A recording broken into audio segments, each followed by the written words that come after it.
Ассаламу алейкум ва рахматуллахи ва баракатух. Урматтуу бир туугандар, биз Жалал Абаддагы Кызыл Үңкүр жайлоосундабыз, жаңгак токойундабыз. Кызыл Үңкүр дегенде бул каяк деп билбейт экенбиз да, бирок Арслан баб десек бизге тааныш экен. Ошон үчүн Арслан баб дей берели. Жаңгак токойунда жаңгак терип атабыз туугандар. 3 мешок берсеңиз, 1 мешок сиздики болот, 2 мешок жаңгактын ээсине берет экенбиз да. Биз бир күндө 1,5 мешок терип атабыз. Эми аракет кылып тытынсак, Кудай буйрса, 2 мешок, 2,5 мешок, эң жакшы терген киши 3 мешокко чейин жаңгак терсе болот экен. Жакшы бир адамдарды таап алышыңыз керек экен, өзүңүздүн адамдарды. Ошолор менен иштешип, башында сүйлөшүп алып анан иштеше берет экенбиз. Аллага шүгүр. Азырда көргөзүп коеюн жаңгак терип атканды. Бисмилла, мына жаңгак терип атабыз. Мындай калтаны жазып алат экенбиз дагы. Ага сала бермей экен. Кечкисин суугураак. Бирок нарындыкына караганда кыйла жылуураак болот экен. Аба ырайы кургагыраак келет экен. Мына туугандар жаңгак.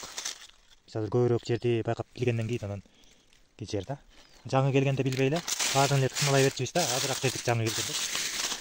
Көп убакыт жумшайбыз, көп эмгек жумшайбыз, бирок азыраак терип аттык. Азыр Кудайга шүгүр көнүп калдык, билип калдык. Монча эле жаңгактар чыгып атат. Мына туугандар. Мынтип эле калтага сала берет экенбиз, кургак жаңгактар. Башына чыгып дагы күйсө болот да. Чокусуна чыгып күйсө аябай түшөт экен. Мына карачы туугандар. Мына жайнап атат жаңгак, Аллага шүгүр. Бериптир да берекени.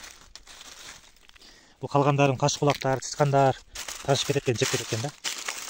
Ушундан эле кайра жаңгак өсүп чыгат экен, булар жалбыракка көмүлө берип, чирип.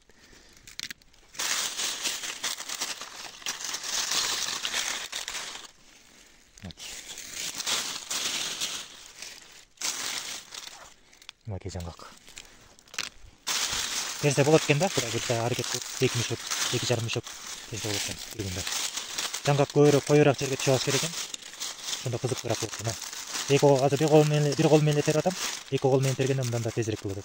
Себеби бир колумда камераны кармап турам. Үйдөгүлөр да келдилер каяка жүрө бербей. Бирок бир кызыгып алсам кетким келбей калат экен. Жаңгак токойдунчу. Ошо жакшы бир адамдарды таап алыш керек экен.